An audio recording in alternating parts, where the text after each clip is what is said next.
field of primatology really fascinates me. I love learning about the few differences that enable us to be so much more than our tail cousins.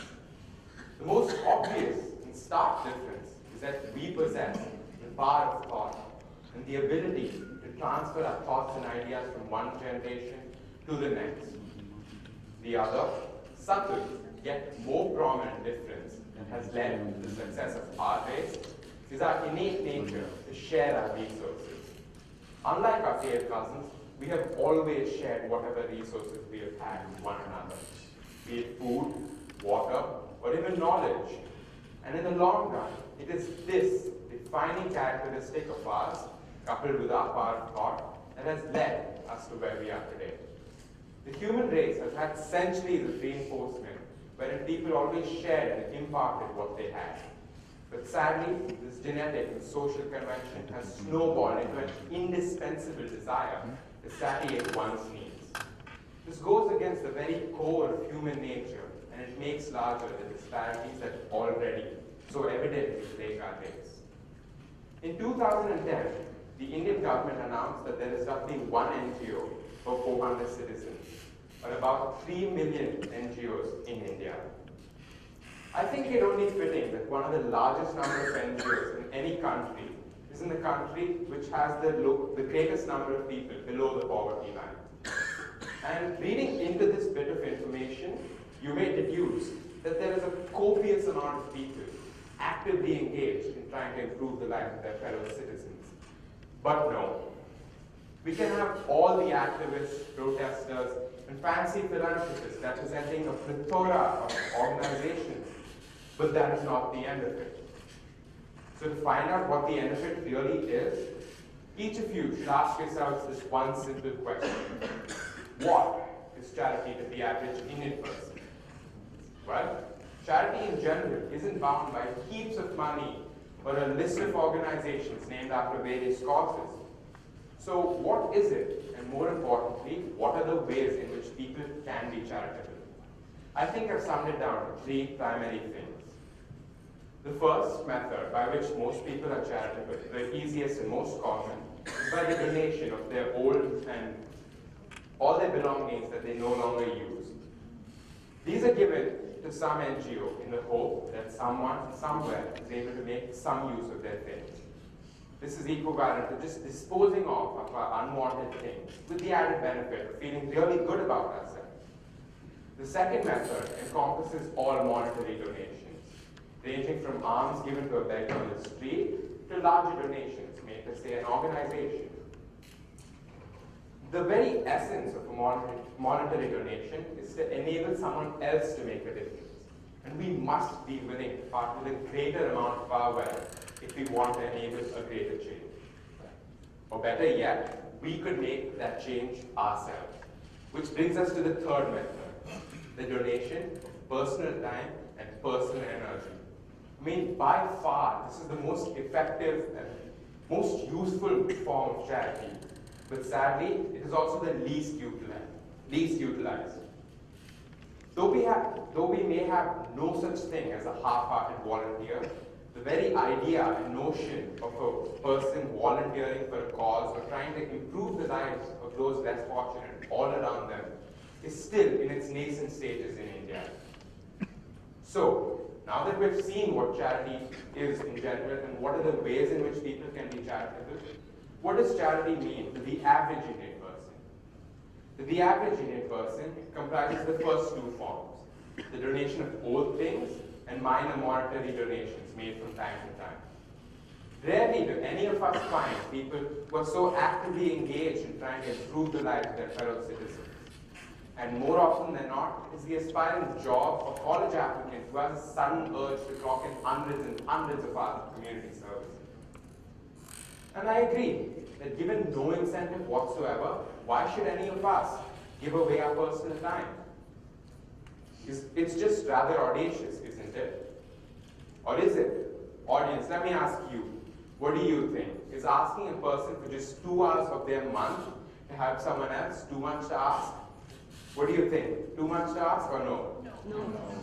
So I'm glad all of you over here agree with me, all 100 of you. But sadly, as a country, most of us don't feel that way. And that's why we do have problems. So why is it so instinctive for most of us to believe that it's just too much to ask of a person? Well, it's because of the way we were raised, and consequently, the way in which we view our relationship with charity. I wholeheartedly agree that each of us value our personal time to the greatest extent. But what I don't like one bit is how we use this one single reason as an excuse to such an extent that we no longer need to justify our lack of contribution to ourselves or to anyone else. And this is the problem that really isn't being addressed. People are forming lasting and crystallized opinions about charity, and this prevents them from doing something. This prevents them from realizing that they too can make a difference. So it's clear that we can't have this sort of an attitude in a society where we want more people to get involved. If we want to change, we need to think in the long run. We have to ensure that these ideas and notions aren't imbibed in the current and future generations to come. So few of us are fortunate to be born with the innate desire to help those around us, just so instinctively. But for the rest of us, this is realized in the form of a single definitive moment. A moment wherein we realize that there is far too little that is being done. A moment where we ourselves become a part of the change. I started by asking the little children, would it make you happy if I were to give you a book or a toy? And very cutely, they all screamed, yes. I then proceeded to ask them, would it make them happy if they could make someone else happy by giving that someone else an old book or a toy? And surprisingly, or rather unsurprisingly, they all once again screamed, yes. So it was exhilarating to witness the response that we received from the junior school. But the response from the senior school was rather appalling.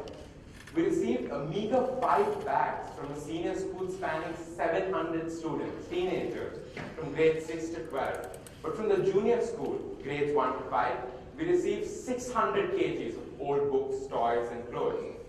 So that's huge, and that made me wonder what it is that was lost as we grew older.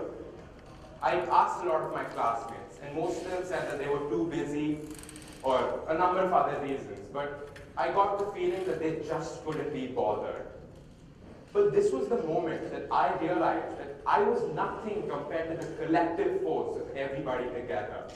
All my running around on stage, putting up posters, making announcements, nagging my classmates was just not enough. We needed a larger change. So as we grew older, we started to view being altruistic as being a burden. And I knew that I had to change this little mindset by doing whatever it is that I could. So the way I view people is that they are like stars when they are born. They have this infinite potential in them to make a difference to everyone's lives around them. But sadly, as they grow older, they tend to get sucked into their own gravity fields. We tend to become like black holes, just too busy for everyone, just can't be bothered. But a moment can be to a person what nuclear fusion is to a star. It can change a person's mindset completely. It is abundantly clear that if we want a larger change, a deep-rooted change in each and every one of us in society, in any society, we must target the long term. We must reach out to every child at a fundamental and a grassroots level. If we can do just this, most of the hurdles that stand in the way of everyone being altruistic would be overcome. No longer will we view being altruistic as being a burden. No longer will an incentive be required to make a difference. It will be innate to each and every one of us. So this doesn't require a large change to the way we educate our children. It requires a couple of small, incremental changes that will definitely have a profound impact. So we can start off with a couple of small ideas. For example, the senior school students could tie up with a local old age home or a nursing home and deliver individualized birthday or get well soon cards that the junior students made as their art project. This clearly doesn't require anything out of the way besides a phone call to your local old age home. And it shows the junior students just so much more, that they can do something, they can make a change. Thinking along the same lines, but being a little more ambitious, the school could organize a competition, a quiz or a debate for various other schools run by NGOs. The catch here that the students themselves would train, guide, and coach the participants of the competition. Just a simple 1 or 2 hour interaction like this would break such a large number of barriers that we have between ourselves. Most schools in India have houses, red, blue, yellow, green, whatever it may be, and they have inter-house competitions. A new competition could be one in which each house has to collect the maximum amount of newspapers or old books or toys that they can. The books and newspapers can be recycled, saving a ton of paper, which schools use a lot of. The money can be sent to an NGO, and so can the old donations. This will give people the incentive that they require to actually do something, to go not so out of their way, to really affect someone else's life. If we can effectively inculcate in each and every child the ability to actively strive to make a difference, we can potently change society. Namely, the way in which the youth, all of us here, view our relationship with charity, and more of us will start realizing our innate altruism.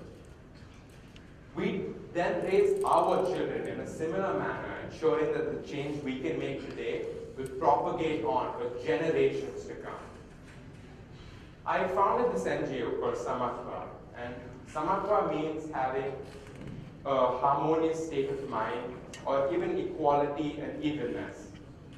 So what I hope to do through Samatva, and what I am doing, is adding a dimension of altruism to regular, everyday school-related activities by working with various schools all across Bangalore. See, it all boils down to this. There are a number of problems in this world, and most of us really don't know how to solve them. I'm still practically a teenager, and I have my whole life ahead of me. I don't know even what I've been put on this earth to do, but I do know a couple of things. We can't dwell in our mindless self-indulgence, and we cannot be inconsequential. I think that discovering my innate altruism and striving to instill a grassroots altruism in everybody around me just might be my first step to understanding these problems better and hopefully solving more of them. Thank you and have a nice day.